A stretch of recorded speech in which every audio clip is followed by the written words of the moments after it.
নমস্কার বন্ধুরা, আবার চলে এলাম আপনাদের সামনে একদম নতুনভাবে বানানো পাকা আমের লুচি।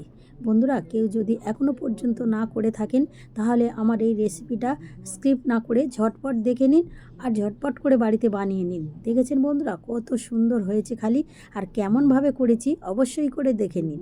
এখানে প্রথমে আমি ময়দা নিয়েছি, ময়দাটা নিতে হবে যে যতটা করবে তার পরিমাণ অনুযায়ী, আর দিয়ে দেবো এর মধ্যে একটু কালো জিরে, আর দিয়ে দেবো স্বাদ মতো লবণ, দিয়ে আমি একটু ভালো করে মিশিয়ে নেব।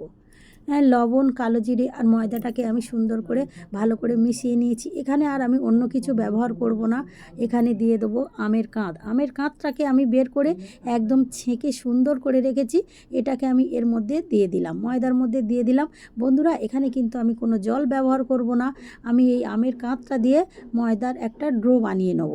এই দেখুন বন্ধুরা, আমি সুন্দর করে মেখে নিয়েছি আর কত সুন্দর দেখতে হয়েছে। দেখুন বন্ধুরা, আমের কালারটা একদম হলুদ হয়ে গেছে। এবার এই অবস্থাতে আমি 1 ঘন্টা ঢেকে রেখে দেবো। 1 ঘন্টা পরে ফিরে এলাম। এই দেখুন বন্ধুরা, 1 ঘন্টা পরে ফিরে এসেছি। এসে আবার একটু ভালো করে আমি মেখে নেব। নিয়ে এবার আমি ছোট ছোট করে লেচি কেটে নেব। এই দেখুন বন্ধুরা, আমার লেচিগুলো কাটা হয়ে গেছে। আর এবার আমি তেলের মধ্যে একটু করে ডুবিয়ে নিয়ে আর আমি লুচির শেপ দিয়ে নেব। লুচি বানাতে তো সব বন্ধুরাই জানেন, এটা তো আর বলার কিছু নেই। এই দেখুন বন্ধুরা, আমার লুচিগুলো হয়ে গেছে। আর অন্যদিকে কড়াইয়ের মধ্যে আমি দিয়েছি পরিমাণ মতো সাদা তেল, দিয়ে তেলটাকে গরম হতে দিয়েছি। এই দেখুন বন্ধুরা, এবার এক এক করে আমি বেলছি আর আমি ওই তেলের মধ্যে ছেড়ে দেবো। কত সুন্দর ফুলছে দেখুন বন্ধুরা, একদম ফুলে ফেপে ঢোল হয়ে গেছে। এবার এক এক করে এইভাবে আমি ভেজে তুলে নেব। কত সুন্দর দেখতে হয়েছে দেখুন বন্ধুরা। আবার একটা ভেজে দেখাচ্ছি দেখুন বন্ধুরা।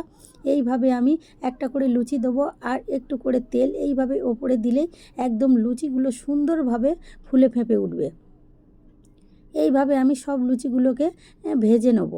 আর বন্ধুরা, এইভাবে যদি একবার বাড়িতে বানিয়ে খেয়ে দেখুন। আমরা তো লুচি সব সময় করে থাকি, কিন্তু পাকা আমের লুচি কি কোনো দিন কেউ খেয়েছি?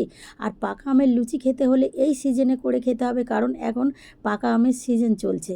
আর ঝটপট করে আপনারা পাকা আম নিয়ে আসুন আর ঝটপট করে বাড়িতে বানিয়ে দেখুন কত সুন্দর খেতে হয়। এই দেখুন বন্ধুরা, আবার একটা আমি ভেজে তুলে নিলাম আর কত সুন্দর হয়েছে দেখুন বন্ধুরা। এইভাবে আমি কিন্তু সব লুচিগুলোকে ভেজে নেব। এই দেখুন বন্ধুরা, আমার সব লুচিগুলো ভাজা হয়ে গেছে। বন্ধুরা, এই আমার পাকা আমের লুচি যদি আপনাদের ভালো লেগে থাকে তাহলে লাইক, শেয়ার, কমেন্ট ও সাবস্ক্রাইব করবেন। আর ফেসবুক থেকে দেখলে আমার পেজটাকে ফলো করে পাশে থাকবেন। আর বন্ধুরা, অবশ্যই অবশ্যই করে বাড়িতে বানিয়ে খেয়ে দেখুন। আর এরকম নিত্য নতুন রেসিপি জানতে হলে আমার পেজটাকে ফলো করে পাশে থাকবেন। বন্ধুরা, আমার এই পাকা আমের লুচি ভালো লেগে থাকলে অবশ্যই অবশ্যই কমেন্ট বক্সে জানাতে ভুলবেন না। ধন্যবাদ।